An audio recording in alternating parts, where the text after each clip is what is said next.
ప్రియమైన దేవుని పిల్లలారా, ప్రభువైన యేసుక్రీస్తు వారి పేరట మీ అందరికీ వందనాలు. ప్రభువు పేరట మీ అందరికీ శుభములు, దీవెనలు కలుగునుగాక. ఈ ఉదయకాలం పరిశుద్ధ గ్రంథము నుండి దేవుని వాక్యాన్ని చదువుకుందాము. నహూము గ్రంథము 1వ అధ్యాయము 13వ వచనాన్ని చదువుకుందాము. వారి కాడి మ్రాను నీ మీద ఇక మోపకుండా నేను దాన్ని విరగొట్టుదును, వారి కట్లును నేను తెంపుదును. దేవుడు తన మాటలు మనందరి కొరకు దీవించునుగాక. ఆమేన్. ప్రియమైన దేవుని పిల్లలారా,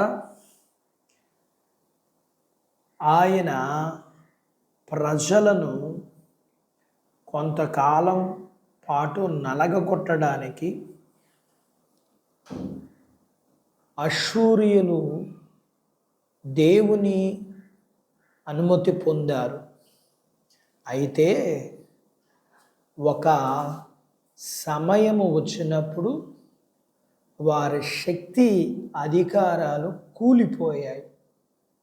అలాగే ప్రస్తుతం ఎంతోమంది సాతాను బంధకాలలో చిక్కుకున్నారు.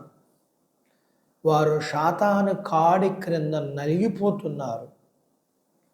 వారి కాడి మాను నీ మీద ఇక మోపకుండా నేను దాన్ని విరగకొట్టుదును, వారి కట్లును నేను తెంపుదును అన్న దేవుని మాటలు ఇలా నలిగిపోతున్న వారి దగ్గరకు చేరితే ఎంతో బాగుండు.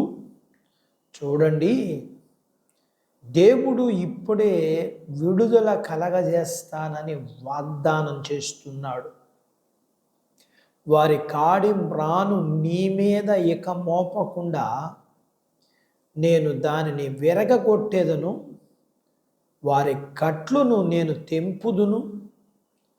త్వరగా నీకు విడుదల కలగాలంటే ఈ వాగ్దానాన్ని నువ్వు నమ్మాలి.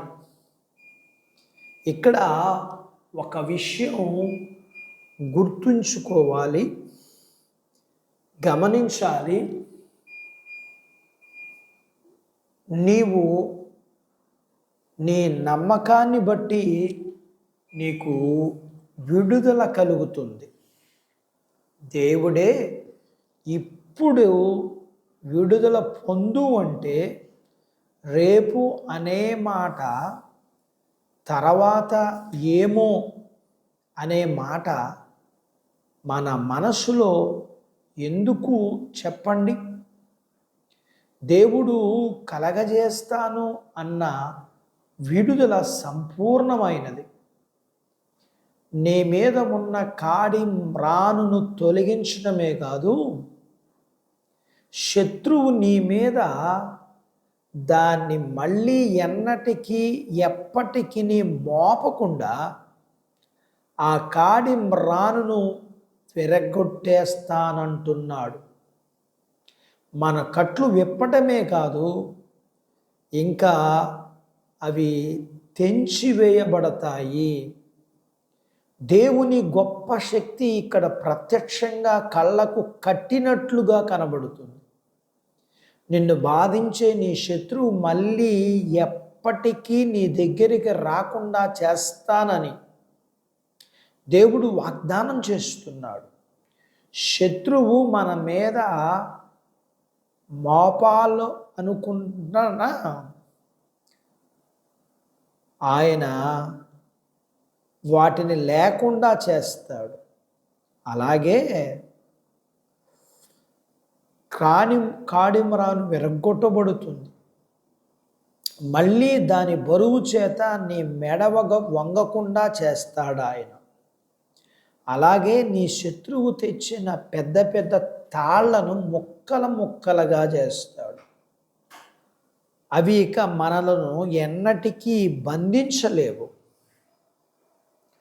ప్రభువును నమ్మడం అంటే సంపూర్ణమైన శాశ్వతమైన స్వేచ్ఛ స్వాతంత్రం పొందడం.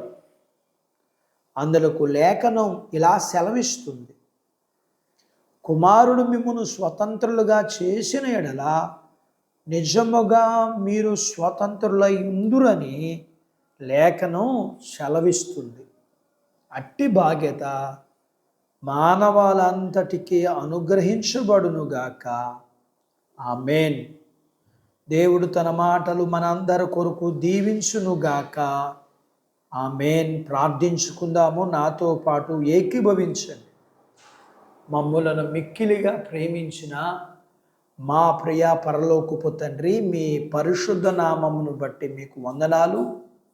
ఈ ఉదయకాలం మీ లేఖనాన్ని మీ పాదాల దగ్గర నేర్చుకోవడానికి సహాయం చేశారు. అందును బట్టి మీకు వందనాలు చెల్లిస్తున్నాం.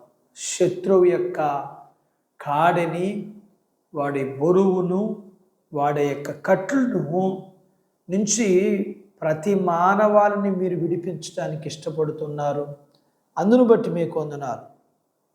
ఆ జ్ఞాపకం చేసుకునే స్థితిలో మమ్మల్ని విడిపించిన దేవుడుగా, ఇంకా విడిపించబడవలసిన వారందరినీ మీరు జ్ఞాపకం చేసుకోనమని, మీ పిల్లలను నాయన మీరు జ్ఞాపకం చేసుకోనమని, మీ పిల్లలకు కలిగినంతటినీ మీరు దీవించి ఆశీర్వదించమని, చిన్న బిడ్డలను, యవనస్తులను, వృద్ధులను, స్త్రీలను, పురుషుల్ని మీరు దీవించమని, చదువుల్లో సహాయం చేయమని, ఉద్యోగ ప్రయత్నాల్లో విజయాన్ని ఇమ్మని, ఉద్యోగాలలో అభివృద్ధి ఆశీర్వాదం ఇమ్మని, చేతి పనులు, వ్యాపారాలు, పొలాలు, పశువుల్ని మీరు దీవించమని, వివాహాలు కాని వారికి అవ్వటానికి, గర్భము లేని వారికి గర్భఫలములు, గర్భం కలిగిన వారికి సుఖమైన ప్రసూతి అయిన తల్లి పిల్లలకు ఆరోగ్యాన్ని ఇమ్మని,